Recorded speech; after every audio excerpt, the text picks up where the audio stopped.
So hey guys, welcome back to another video, and in this video of system design for software engineers series, we are going to design Dropbox. Dropbox is a file sharing platform in which users upload a lot of data, whatever they have, images, videos, etc., lot of stuff, and they get that data synchronized around multiple devices they have. So we are going to learn a lot about block storages, we are going to know a lot of metadata, and the most important part, we are going to learn about notification services. The notification is really important for syncing up files between different devices, and in this video we are going to cover it all on my whiteboard. So let's start. So this is my whiteboard, and here we are going to design Dropbox. I have like 30 minutes or something like that, so I'm going to keep it concise, not going to design the complete this thing Dropbox. I know it's pretty complicated, but we are just going to go through the the high level architecture on how Dropbox should work with all my experience and just my knowledge and experience. I'm going to do it here.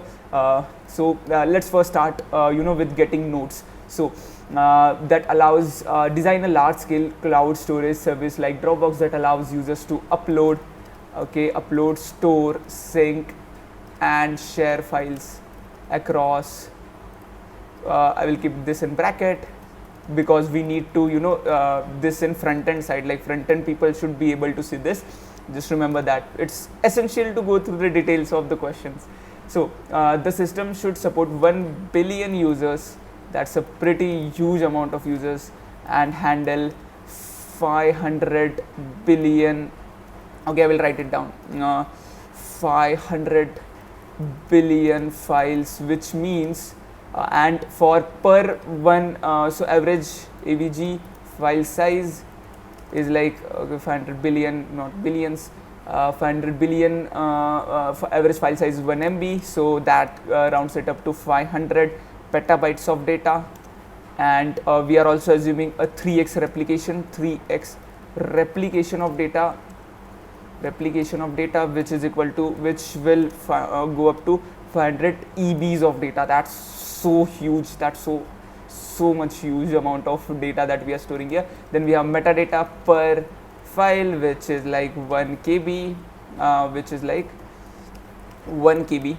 right? We have 1 KB of this thing. So total is equal to total will be something like 500 TBs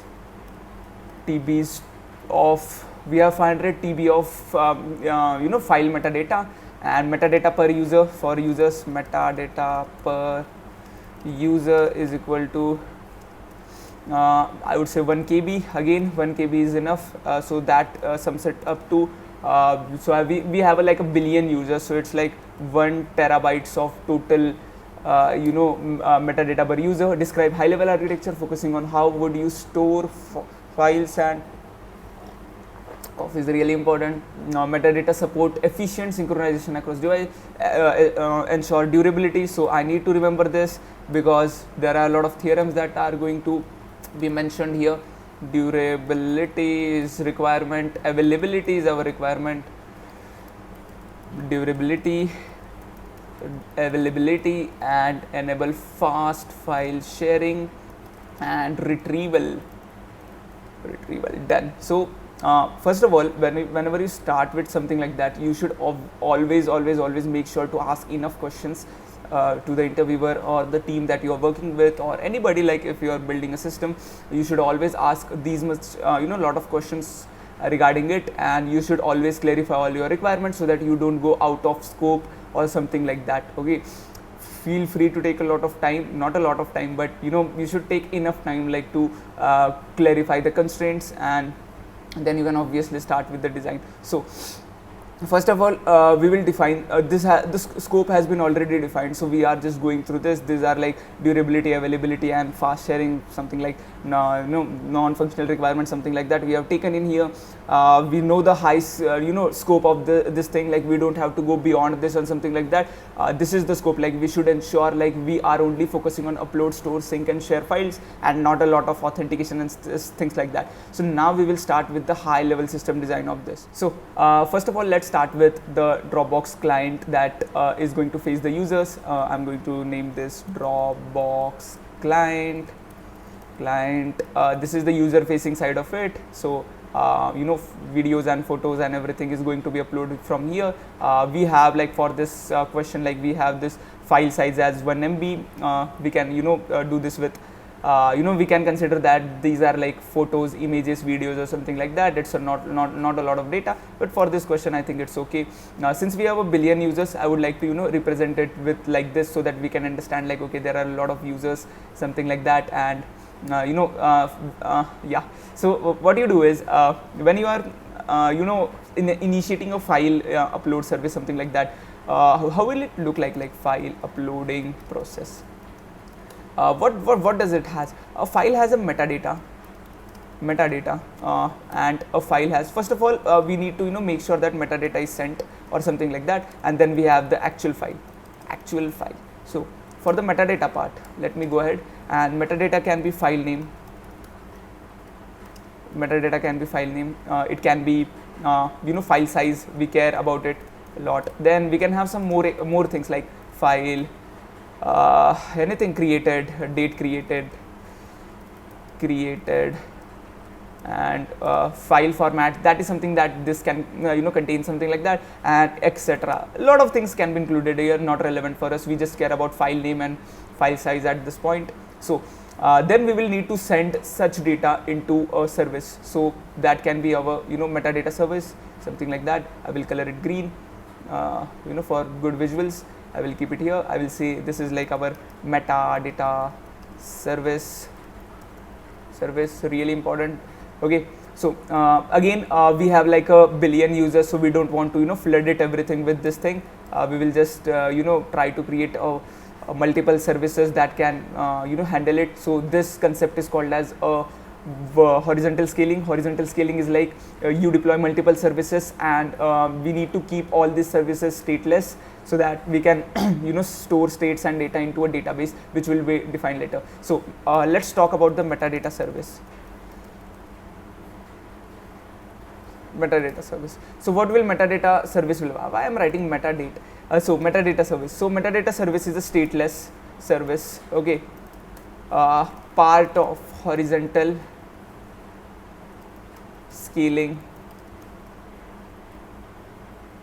strategy.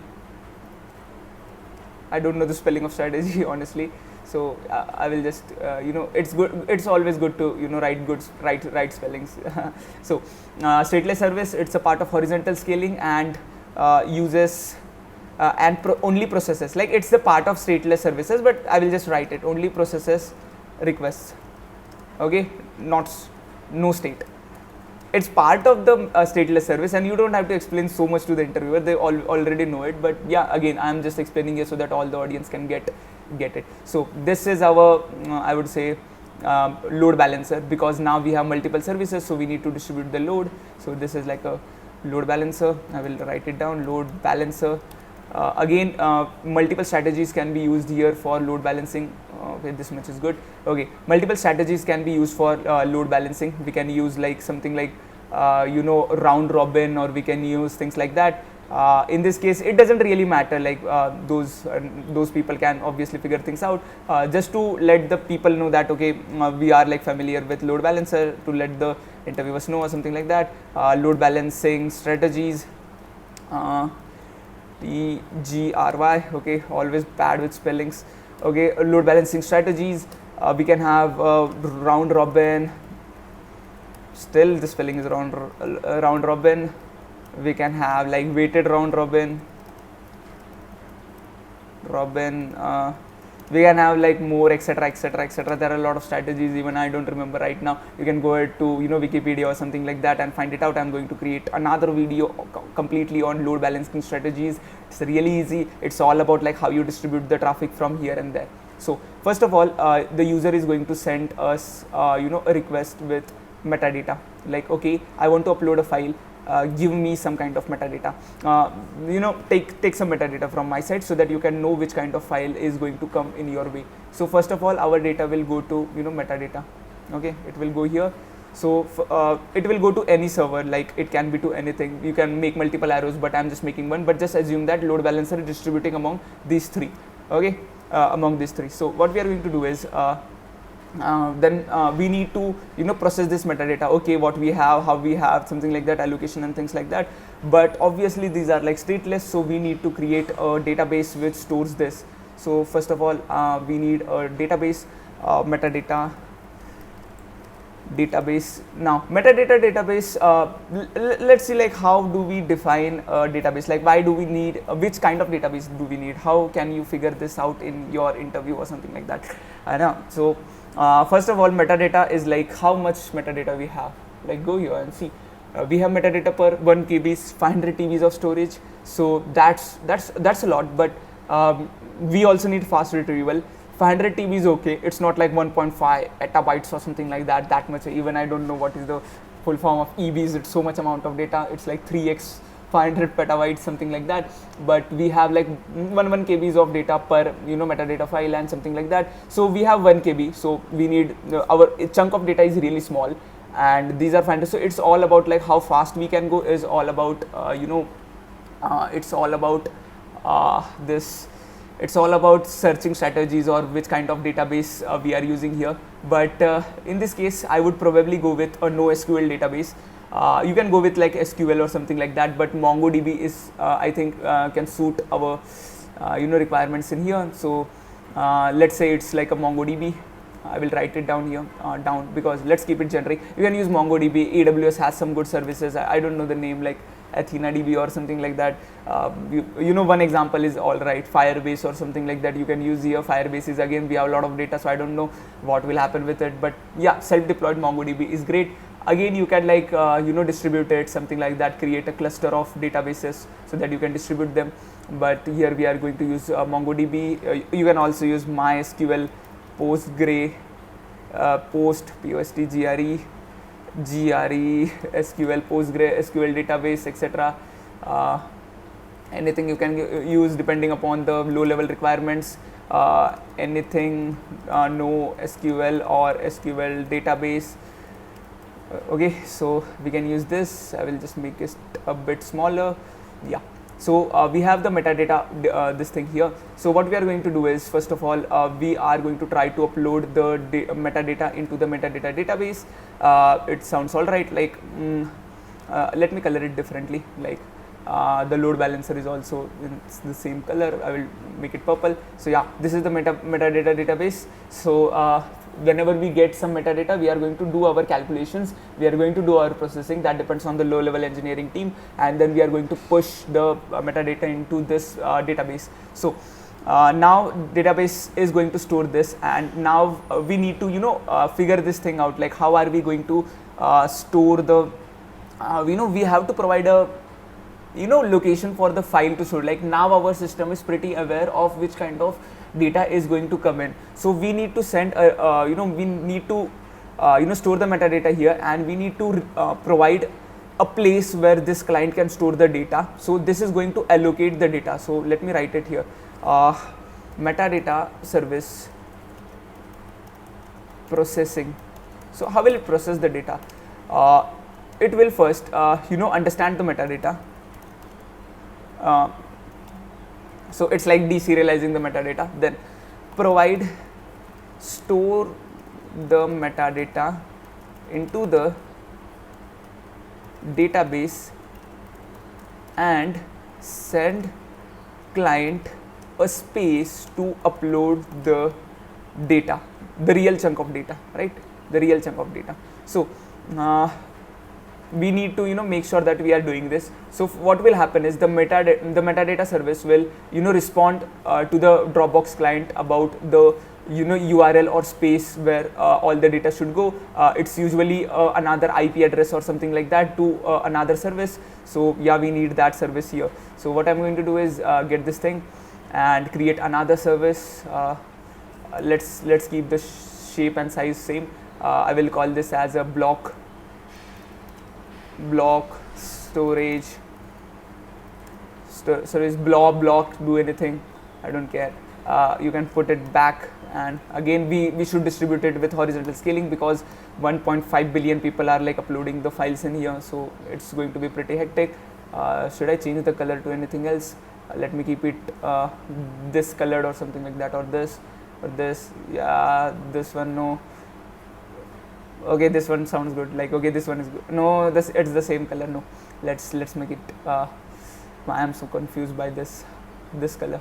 there are less colors in this, like the template for the scalable draw. So what I'm going to do is now we are going to upload it to the block storage service, block storage service. So obviously we need to consider like should we consider a load balancer or something like that here, but what I'm considering is we need this API to be like something like a stateless, because batch of data that is going to come here. So should I consider it stateless or not? So that really depends upon I would generally ask the interviewer something like this, but I will be discussing with him. But in this case, I think we need to generalize a strategy in which we are going to send the data. Now we currently just have 1 MB of data, 1 MB of data average file size, which is pretty small, and we can upload it in one go. But let's consider it's just an average data, like we can have a lot of 1 KB of data, and at the end user might end up like having 10 GB of data. So it's again going to be like 10 GB data, sending it through a TCP thing at once is really tough. So we need a strategy. So let's build a file uploading strategy.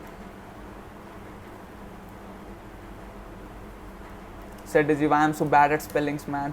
File uploading strategy. So let's see how the file uploading strategy is going to work. I don't know how Dropbox really does it. I know that they do it by chunking, and the interviewer really doesn't expect you to know about all the research they have done onto how the best uploading strategy. What you will consider? So I will consider like fragmentation. Okay?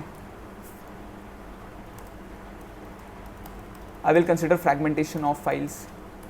So how will I fragment it? So if I have like a 1 MB of data, I can like, or say 1 GB of data, so something like that, I can like create chunk of 100 of like 1 KBs of data, and 1 KB of data uploading it is really simple. It's not that hard. So we can do that. So first of all, we need to get all the files.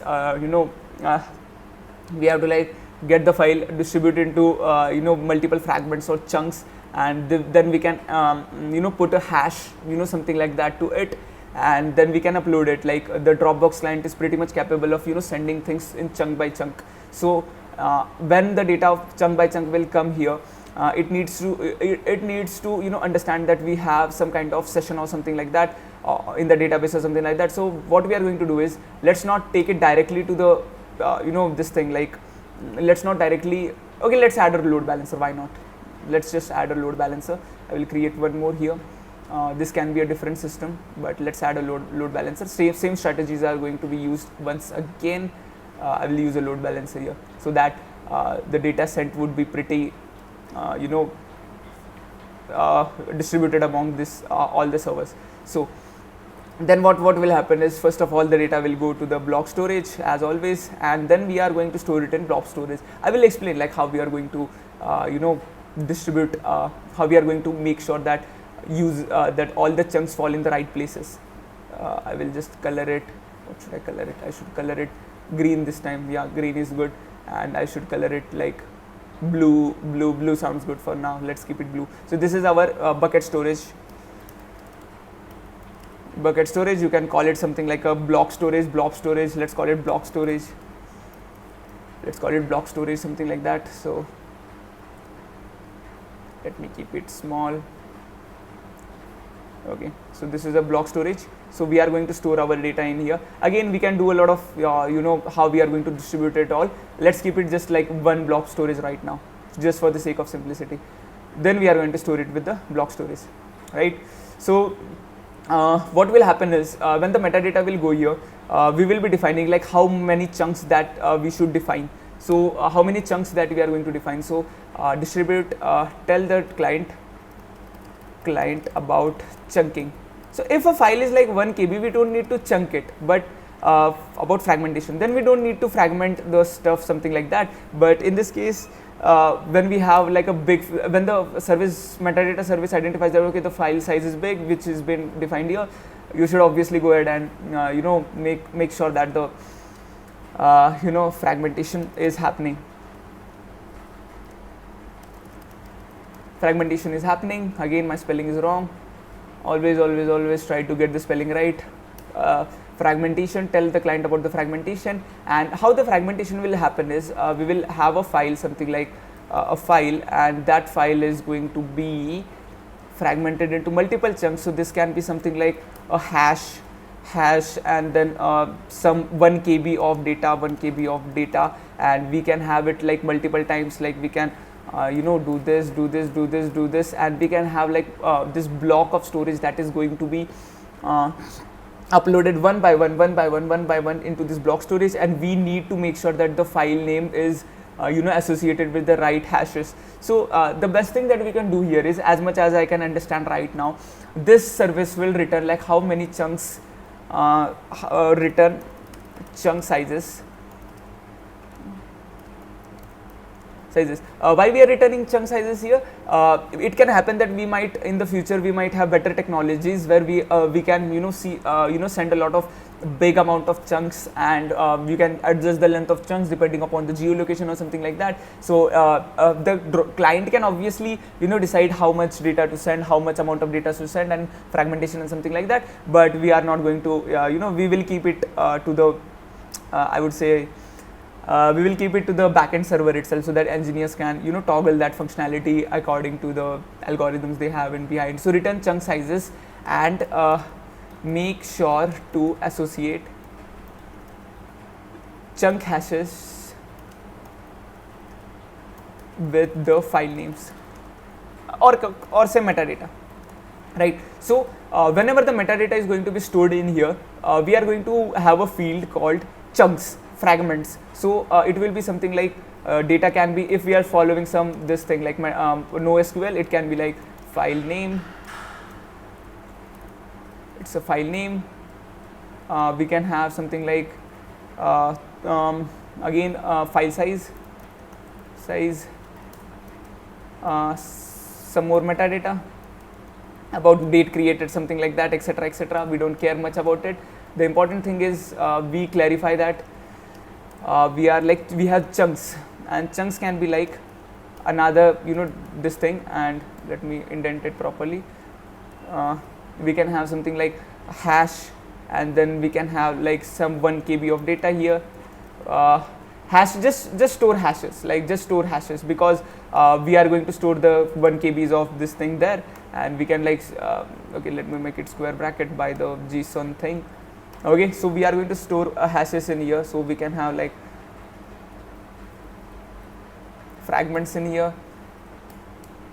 Okay, another, right, and 3, another, etc. So we are going to have a lot of this kind of data that is going to be stored into the metadata. This is the schema that I would go with, like a basic schema, and then I have the hashes. So I will return the hashes, like which how you can fragment all the data and you can send it here. So Dropbox client will ensure that it fragments all the GBs and GBs of data and get it into 1 KB, 1 KB, 1 KB, 1 KB or something like that, the chunk size, and they can associate with hash and they can send it here. So the block storage can understand like, okay, it belongs to, we have a hash, so it can communicate with the metadata database or something like that, and it can store it here. So whenever the user is retrieving data, he will go to the metadata service, ask that we need this amount of data or something like that. We need something like this file name.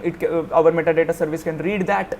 It can return to fetch this amount of chunks. Then it can go here. It can retrieve the chunks, and we will have all the files, and then we can join them. And obviously we have files distributed among this. So syncing is working like pretty properly. So its job is to get the chunks of file and upload it to block storage,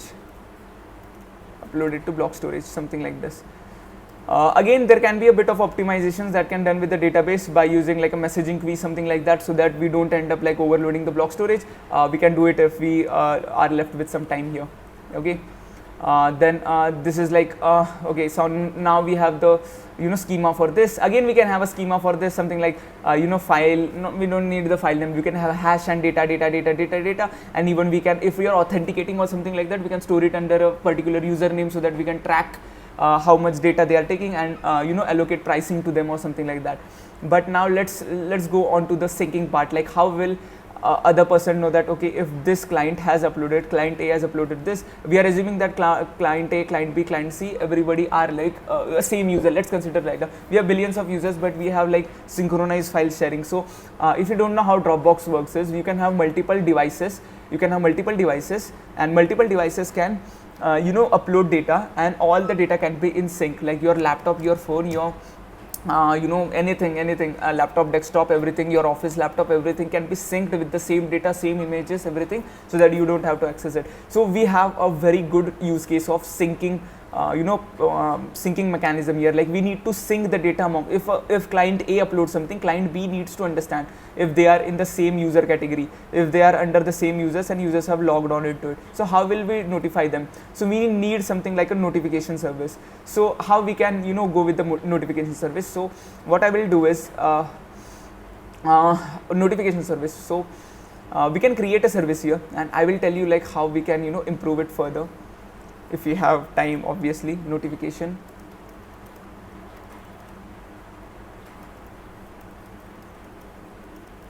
service. Again, you can have multiple instances of it. Let's just keep it to one, because we don't need a lot of this thing here. Like notification is not the very trivial part, and we need to save some cost in here. Let's consider like we don't have a lot of this, and it's not that important like about this. So what we will do is, first of all, whenever data is been uploaded, we will send it to notification service first. Okay, notification service first, and then we will get this out and send it here. So this service, notification service, notifies all users, all shared users about a new file upload initiation, and make them aware of it, so they can pull the data from storage. So say client A uploads some a video or something like that, and now B needs to know about it. So when A uploads, metadata service is going to know about it, store it in metadata, and also going to push it to the notification service, and the notification service will tell other Dropbox clients that a new file has been uploaded, new file upload initiation has been done, and you can access it by clicking on your front end link, and it can go to the block storage service, and again it can pull all the data from there. So yeah, this is possible, and we can use something like a server sent event, something like that, SSE. We can send SSE, server sent events. Or WebSocket can be a bit overwhelming, because it's a double duplex connection, and that will consider a lot of network traffic here. So we can just notify the user. We are not sending anything from here to here, we are just sending from the notification service, so we don't care much about that. Okay, so notification service has been done. So now let's make sure that we have like these upload, store, sync and share files enabled. Okay, so what we can do is, first of all, let's see, are we able to upload the files? Dropbox clients, go to load balancer, metadata service, store it to the metadata, create a chunking strategy, create fragmentation, send it to the Dropbox client. It will chunk it down, it will send it through the load balancer to the block storage service. We will store it to the block storage. Again, the internal algorithms can be different, something like that. We can distribute it, but let's not go much into it. Like it's all about like how are you going to manage the data? It's all about warehousing. If we had a lot of time in interview, we can obviously say we are like going to done with this 30 minutes interview. Even I need to go to my classes. Okay, I'm a college student, so this thing is going to go through here. And again, we have the storage done, upload done, store is happening pretty good. We will go through this also. Are we syncing everything? Goes to here, we go to notification service. Yeah, we have a pretty good syncing service enabled. In here we are syncing everybody, and then we have like share files.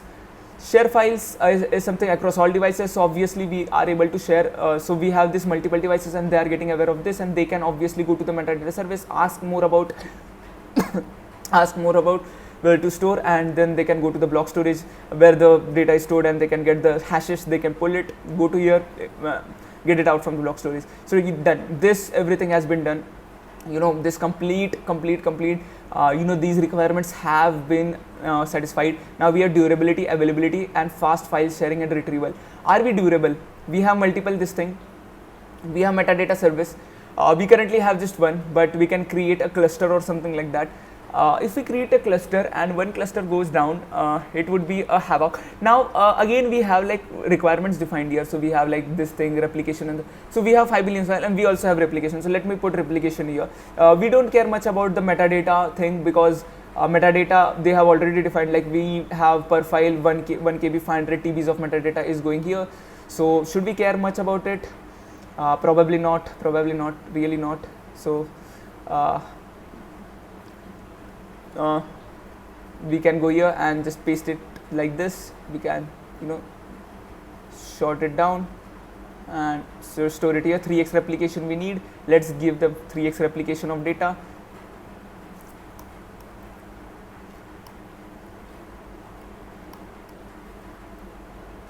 I don't know why it's not going behind, something like that.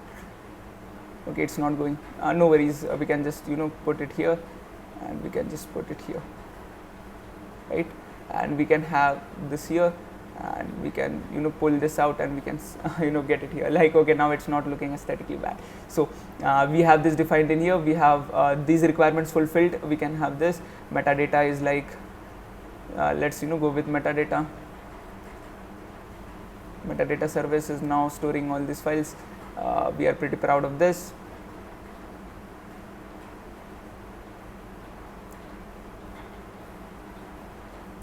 And we also have metadata per user. So we need a service for metadata per user, about the user data, like how we are distributing it.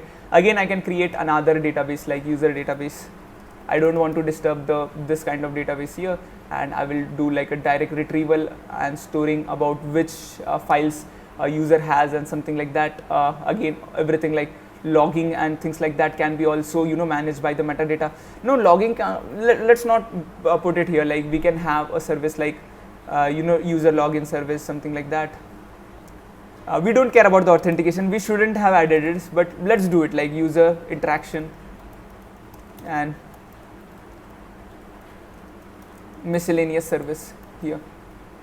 So again, and this point is really important, like we need load balancing here, because users are going to onboard through our platform, and we don't want them to be suffering any kind of load or something like that, suffering slow uploading procedure, something like that. We don't want that. So I will go through this. Again, it is not that important for an for the constraints that we have given, but just to clear my curiosity out of the way, I will just store it here so that we can have it. So what this does is store login, sign up, etc. on platform service, right? Okay, so we have this. Load balancer was important because we need to make sure that we are sending it fast. Yeah, so this is it. Do we need anything? Durability. Durability, we have like 3 deployed here, so it's pretty durable, like data is not going to go anywhere. Availability, we have 3x replication, one goes down, we always have it. Fast file sharing and retrieval, this is something that can be included with how you can go with like okay, a fast file sharing and retrieval. Block storage are okay with this, like it's not a big of an issue, and we are not going to add caching in here. Whatever caching we had to have, we can add caching in here. Like, okay, let's add some caching. Let's just add some caching. It's not a big of issue, like not adding caching or something like that here, but let's say that we need the syncing and things like that pretty fast. Red is cache. I will color it red. Let me take red from here. I will just copy this red, keep it here black, go here, make it, mark it. Okay, we need red. Red color is E. And we will keep this black. We will go here, print it, keep this much red, like it's not a danger or something like that. Red is cache. In memory cache, use anything you want. If a request has been made too many times to a same metadata file, you can use this. Get with the cache, and if not in cache, from metadata database, check if and you can use like TTL strategies, like TTL strategy, cache invalidation strategies. You can upload the data, update the data. I don't care much about it. You can upload it anytime, things like that. Whenever this thing is update, you can update this. It can be implemented in the internal service, so that's not an issue. And we are like done with our 30-minute thing. This challenge has been done. Okay, I will just cover this up and keep it this color, right? I will just cover it up so that it looks good. And yeah, we are done with Dropbox. So yeah, this is my final design that I will go with if I'm in an interview or something like that. This is my final design, like this is how I will build Dropbox in like 30 minutes or something like that. And there are a lot of improvements that we can make on top of this. Again, system design interviews are all about your experiences and your knowledge and whatever you understand about the industry, what's going on right now. This is for me, yours can be different, but just make sure that you go with the theorems and principles, CAP theorem, something like that. I'm going to make videos on them.